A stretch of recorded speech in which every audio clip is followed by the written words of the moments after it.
Coming to you live entirely too late at night, this is ParksCenter.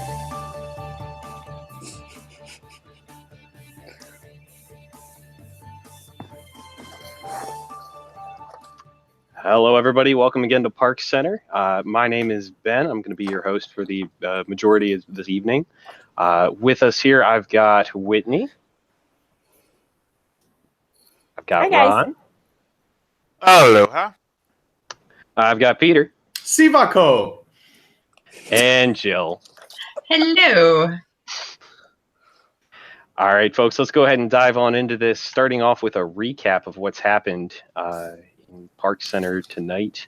Let's flip on over to the bracket. Starting off, Haunted Mansion winning out 18-3 over Tough to Be a Bug. Seven Dwarfs Mine Train blowing it out over Festival of the Lion King, taking it 21-0. Carousel of Progress having a little bit of a fight with Mission Space, but pulling it off in the end there. People preferring the slower spinning, clearly. Soaring Around the World having a surprisingly tough fight against Walt Disney Presents, in my personal opinion, winning that one 12-9. Frozen Ever After pulling it off 15-6 over It's a Small World. And then the first big call-in fight of the night, we'll get to these in more detail in a minute, but Space Mountain playing against Grand Fiesta Tour, pulling it off 17-16. Next up was Big Thunder Mountain Railroad winning out 18-3 over the Country Bear Jamboree. No big surprise there. Also not a big surprise, Pirates of the Caribbean winning 21-0 over Living with the Land. Twilight Zone versus American Adventure being the second big fight of the night. Ended up 20-15 in favor of Twilight Zone, getting a lot of call-in votes at the last second. Next up was Star Tours versus PhilharMagic, with Star Tours pulling that off 18-3. Moving on, Everest crushing it over Turtle Talk, 21-0 there.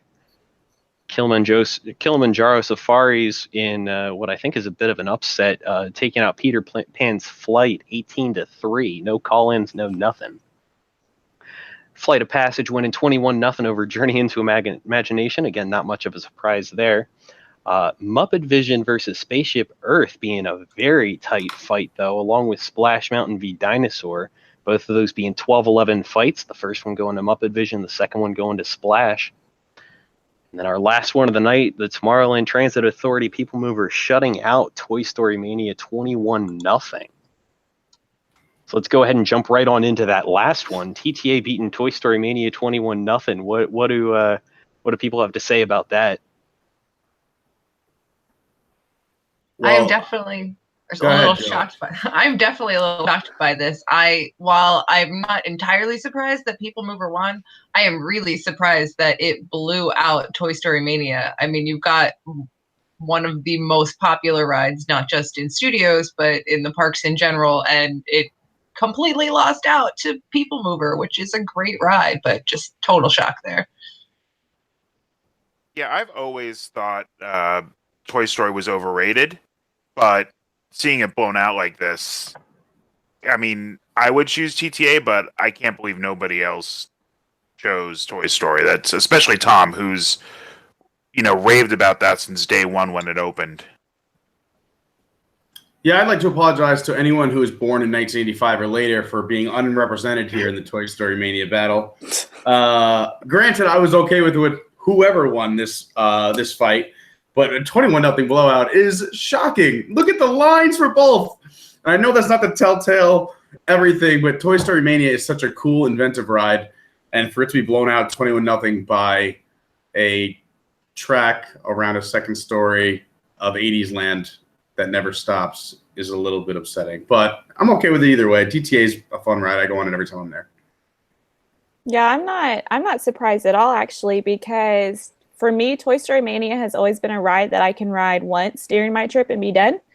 Whereas People Mover, we get off of it and get right back on, because when you're riding it at night, you can't beat the view of that castle.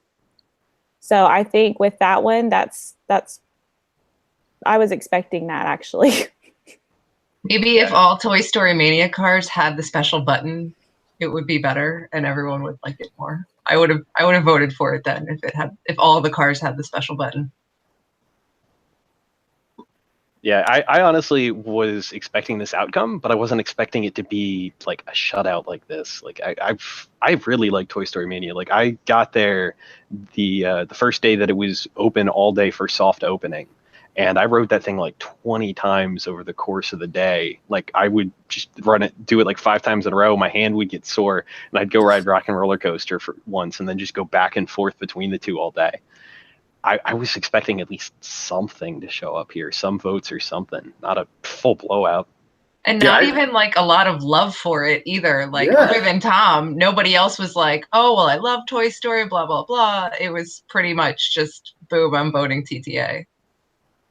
Plus, you have to train for weeks to be good at Toy Story Mania. For TTA, you just have to put your feet up. Not if you have the special button. I don't even know what the special button is. Yeah, what is the special button? There's one car. It's the handicap accessible car, and it has a button. Instead of pulling the cord, you press the button. Oh my God. I'd like a lot more. It's the coolest thing ever. Yeah, it's the only ride that actually leaves me in pain. Like my arm is just sore by the end of it. Like Space Mountain on my back, not a problem. That definitely hurts. All right, let's move on from here then into calling the cops. How far is Carousel of Progress going to go in this tournament? People have taken this a lot further than I was expecting it to go already, and it seems to show no signs of stopping. Think it could go all the way? I think so. I think people get really protective when it comes to Walt and his stuff. I think it can go all the way. I don't know.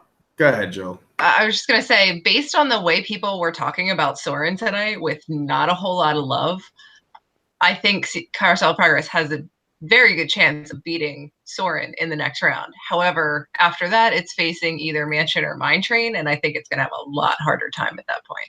Yeah, you literally took the words out of my mouth. I was going to say it was a little disheartening to see how little love Soarin' got. I mean, it won, but it barely scratched by over Walt Disney Presents. And then, I mean, yeah, like you said, Carousel of Progress, enjoy the run. Enjoy next week. If it beats Soarin', I think it's going to be another close. It'll probably win like 12-9 in favor of Carousel of Progress. But, yeah, I don't see it passing either Mansion or 7 North Mine Train. Definitely with the new version of Soarin', Carousel has a good shot. But if it faces Mansion, it's going to get blown away. If it faces 7 Dwarves, that could actually be, the nostalgia factor versus the cool factor. And let's face it, we're a bunch of Disney nerds. The nostalgia factor's been winning on a lot of these. Yeah, but look at Mansion. Well, it only won 18-3. It didn't blow. I mean, Doors won 21-0. Mansion only won 18-3 from Mr. Nostalgia himself, who please give me the Tiki Room. And I know Tom is listening and watching, but yet he doesn't vote for Mansion. Where's the logic? Where's the logic?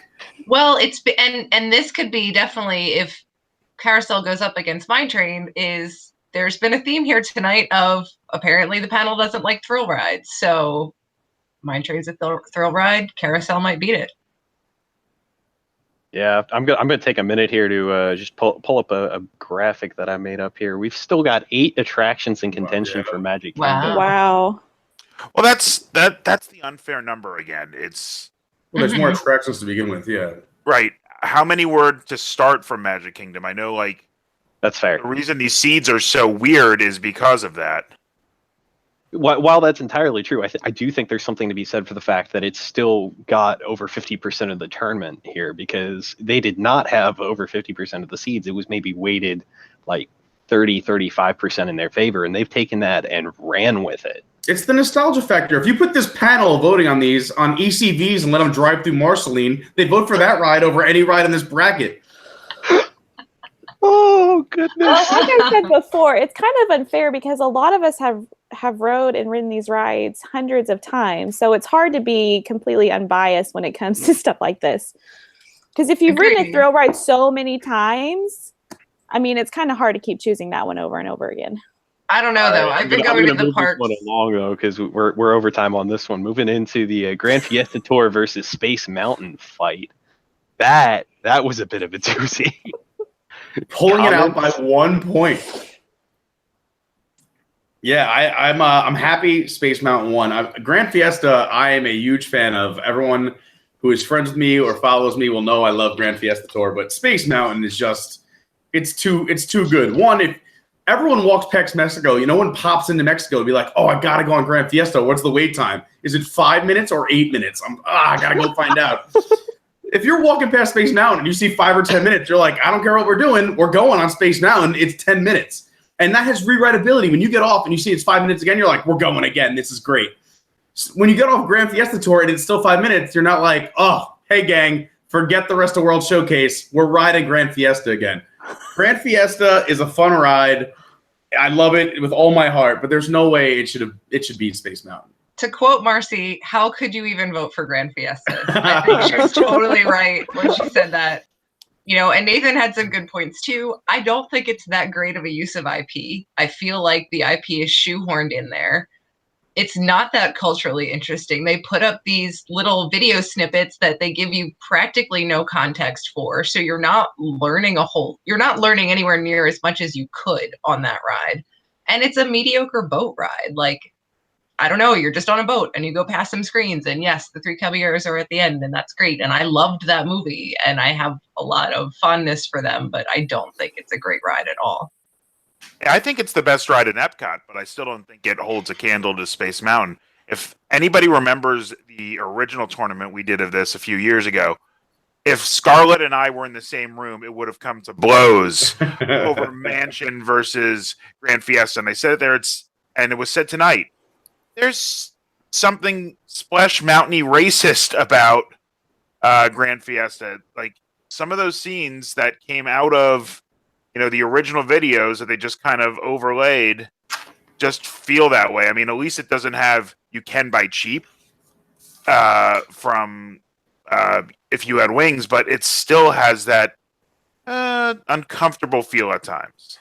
As I've said on another show, and if anyone's ever seen it or heard it, I apologize, but it literally looks like they took a few It's a Small World characters that were stuck in a day after a quinceañera with 40-inch TV screens from the 90s, and at the end they're like, let's throw in this one Mexican animatronic, one Brazilian animatronic, and one American animatronic, because there's only one Mexican in the Three Caballeros.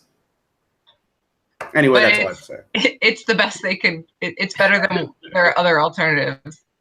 I would love to see a retheming of that ride with Coco, like a full-blown actual ride. Team Coco for life. Let's go. Clean that ride up.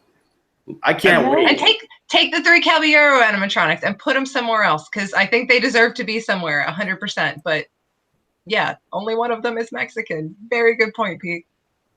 And put the three of them in a box for the Guardians of the Galaxy roller coaster one day where you get in the lair, and then have a Three Caballeros meet and greet inside in Mexico where the queue is now. Put a long queue in the little walkway next to where the Donald meet and greet is now, and give me a mega amazing Coco ride.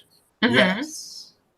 And how did it do better than Small World, which is basically the best scene of that ride, but the entire ride? That's very funny.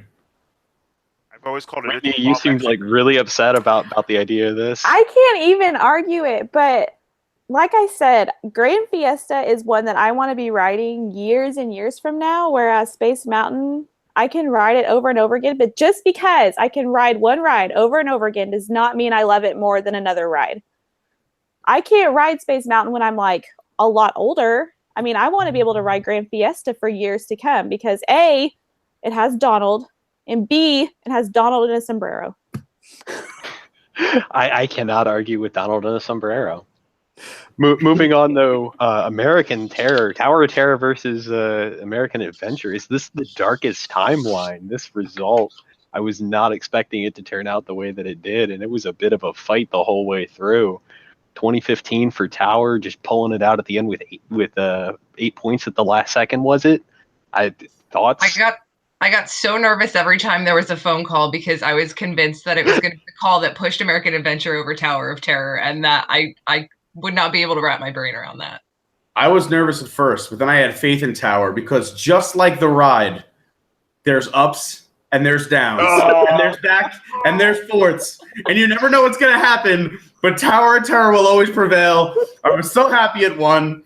Let's go, Tower of Terror. Make a run. Tower is. I want to kick you off the show for that. I really do. That was terrible. That was the perfect amount of cheesy, though. That was perfect.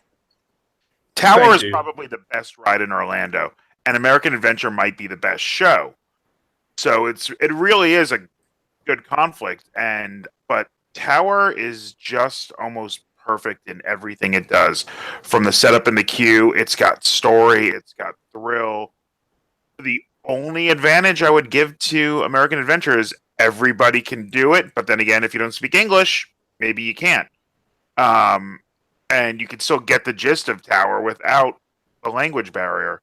So I'd still go Tower every day, even though, as I said, American Adventure is a technological marvel. And if you've ever done the Backstage Magic Tour and had a chance to go under the War Wagon, that's something incredible to watch from down there, too.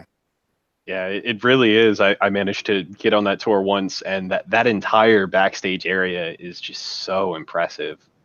I was frustrated by the fact that we had all of these conversations about things like space and Country Bear and some other rides about and Small World too.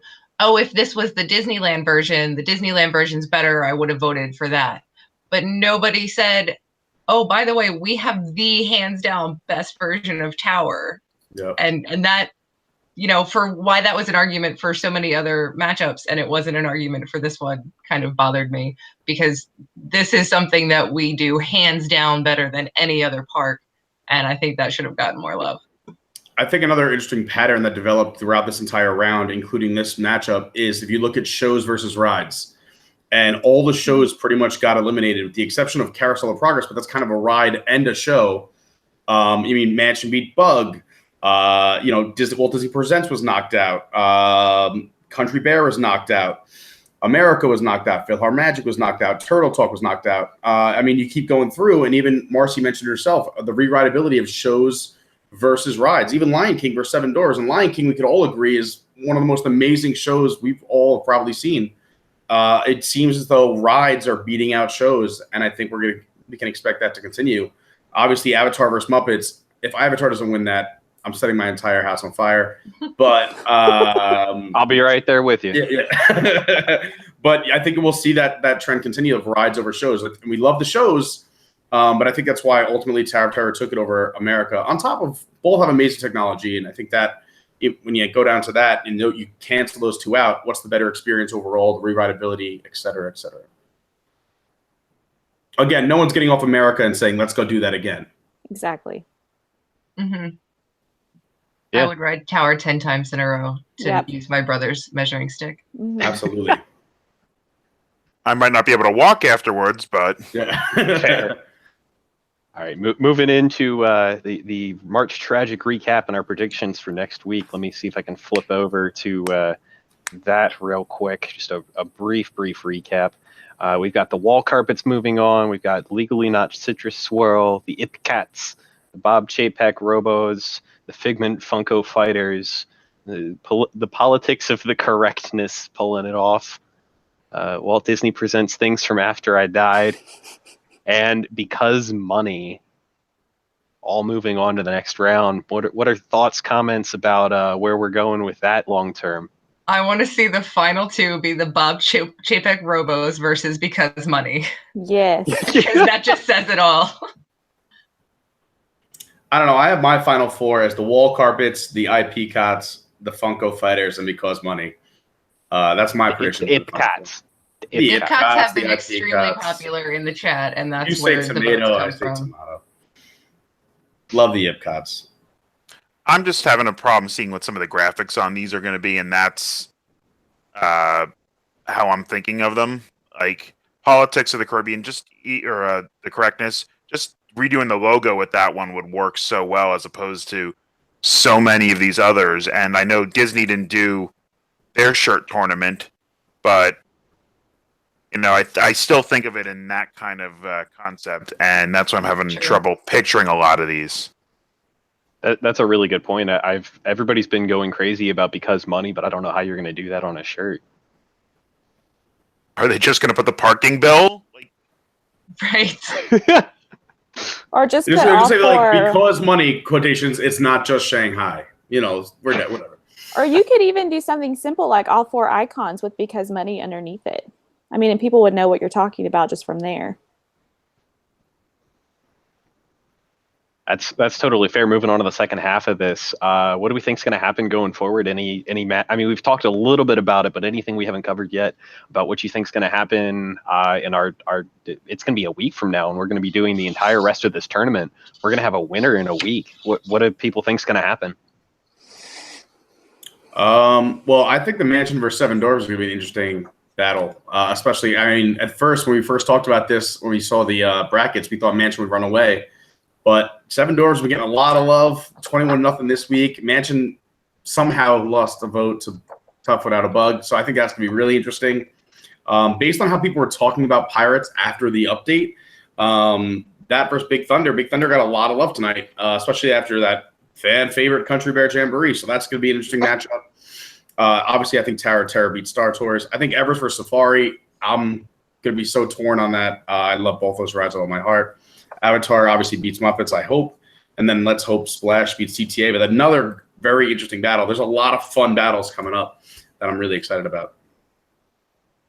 I think Splash versus TTA will be a really interesting conversation after tonight. Oh. Yeah, that's what I was about to say too. I think Safari will run away with it over Everest based on the conversation tonight. People gave Safari a whole lot of love. Yeah. And rightly so. It was why Animal Kingdom was built. It was, part of Walt's original vision for the parks is having those live animals. And while Everest is a great coaster, if I had to choose one, I would choose Safari.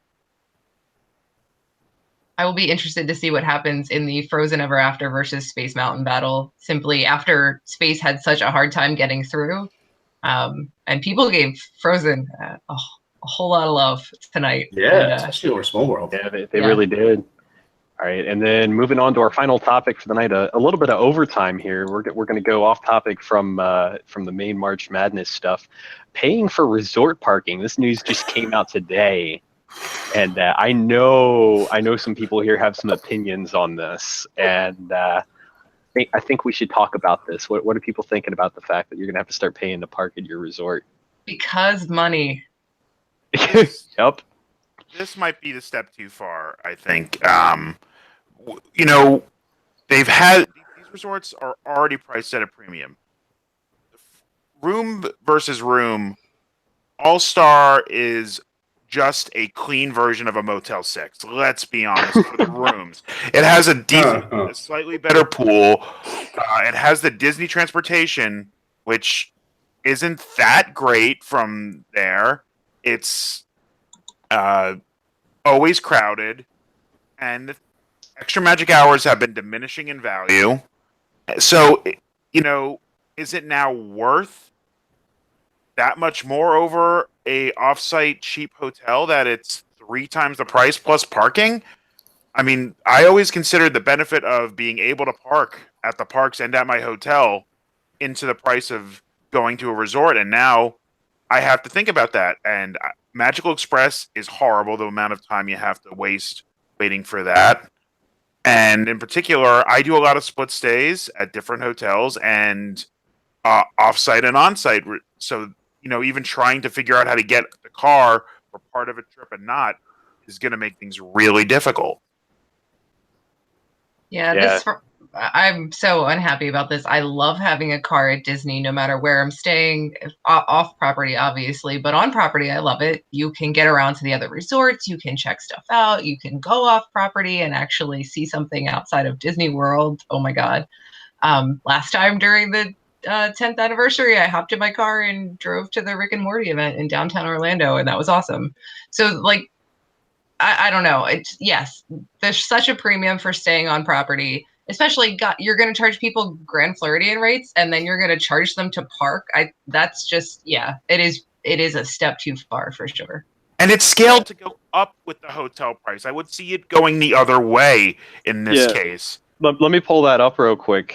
We've got value resorts at $13 a night, moderate at $19, and deluxe villas at $24 a night for parking here, folks. So this is not just chump change. they know what they're doing here. I mean, obviously, the people who are staying at the more expensive resorts, the 24 won't feel it as much. Everyone's going to be upset either way, and I know we stay there too. But there's a few things here. One, I think that if you're a DVC, AP, or at least if you have a room, for, let's say, even if it's for 4 or more nights, the parking should be included 100%. And then let all other guests that come, if they're staying for the restaurants, I kind of get it if you're going to take a small step. Also, it's kind of funny. I noticed, I don't know if anyone's seen recently, but if you go in, they ask you if you want the cleaning service, and they'll give you a $10 or $15 or $20 credit, depending on if you don't want the cleaning. So now basically you're just swapping cleaning for parking. It's like, you know what? Would you like your room clean, or would you like to park for free? You can choose here at the Walt Disney World Resort. That is a rough way to put that, too. Yeah. So, I mean, that's kind of something I thought of when I saw it. And I think my other prediction is you'll see a lot of cars in the Epcot parking lot overnight with this move, which is, I've never done it. So, yeah, I think a lot of people are going to start, too. So, thank you all for joining us tonight for ParksCenter.